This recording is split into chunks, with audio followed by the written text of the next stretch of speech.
Hello বন্ধুরা, শাশুড়ি মা রান্নাঘরে তোমাদেরকে অনেক অনেক স্বাগত। দেখো আমি আজকে একটা রেসিপি নিয়ে চলে এসেছি। খুবই দেখো অল্প সময়ের মধ্যে একটা রেসিপি বানাবো, বাচ্চা বড় সবাইরই খেতে ভালো লাগবে। রেসিপিটা দেখো, যারা ভাত পছন্দ করে না ছোটো ছোটো বাচ্চারা, তাদেরকে এইভাবে বানিয়ে দিলে তারাও ভাতটা খেয়ে নেবে। আমি একটা কোঁড়া বসে দিয়েছি, কোঁড়াতে দিয়ে দেবো তেল। আর ঝটপট রেসিপি, তাড়াতাড়ি হয়ে যাবে। তোমরা ঝটপট করে কমেন্ট করতে থাকো আমার এই রেসিপিটা তোমাদের কেমন লাগলো। দেখো দিয়ে দিয়েছি প্রথমে সাদা তেল দিয়ে দেবো। দেখো সাদা জিরা দেবো। দেখো ক্যাপসিকাম কুচি, ক্যাপসিকামটা একটু ভালো করে ভাজা ভাজা করে নেবো। ক্যাপসিকামটা ভাজা হয়ে গেলে দিয়ে দেবো কাঁচা লঙ্কা কুচি। দেখো ক্যাপসিকামটা ভাজা ভাজা হয়ে গেছে, দিয়ে দেবো কাঁচা লঙ্কা কুচি।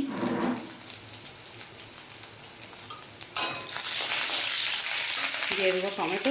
বানাবো আমি টমেটো রাইস, যার জন্য টমেটোর পরিমাণটা একটু বেশি নিয়েছি। ভালো করে টমেটোটা একটু নেড়ে ছেড়ে নেবো, নিয়ে টমেটোটা আবারও শেয়ার করবো, দেখতে থাকবো। দেখো টমেটোটা আমার ভাজা ভাজা হয়ে গেছে, দিয়ে দেবো ক্যাপসিকাম, কারি পাতা।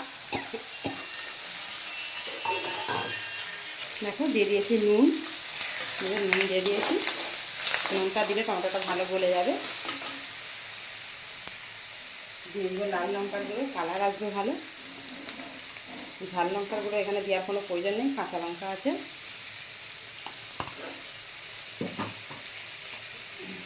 দিয়ে দেবো সয়া সস,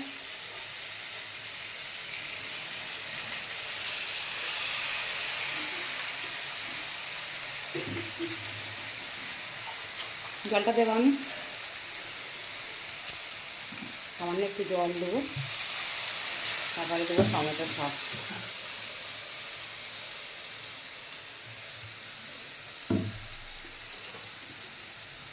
দিয়ে ভালো করে মশলাটা ভালো করে কষিয়ে নিয়ে তোমাদেরকে আবার শেয়ার করছি। দেখো এবার দিয়ে দেবো চিনি।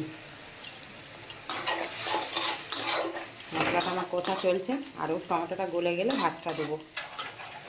দেখো কয়েকটা কিশমিশ দিয়ে দেবো। একদম রেডি হয়ে গেছে মশলাটা, কত সুন্দর গলে গেছে, কালারটা এসেছে দেখতেই পাচ্ছ। এবার ভাত দিয়ে দেবো। এই যে দেখো ভাত আমার করে রেডি করাই আছে।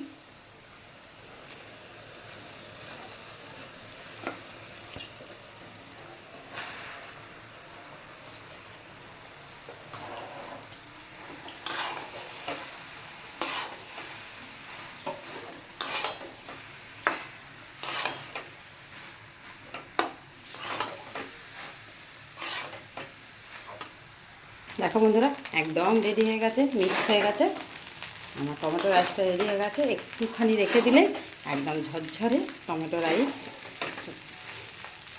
দেখো